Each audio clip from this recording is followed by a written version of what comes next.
અરવલ્લી જિલ્લાના ખેડૂતો પ્રાકૃતિક પદ્ધતિની ખેતી તરફ પ્રયાણ।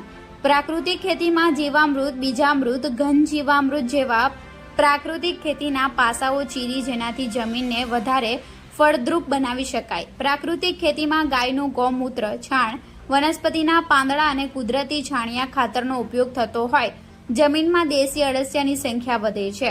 અળસિયા જમીનને ફળદ્રુપ અને પોચી બનાવનાર ખેડૂતના સાચા મિત્ર।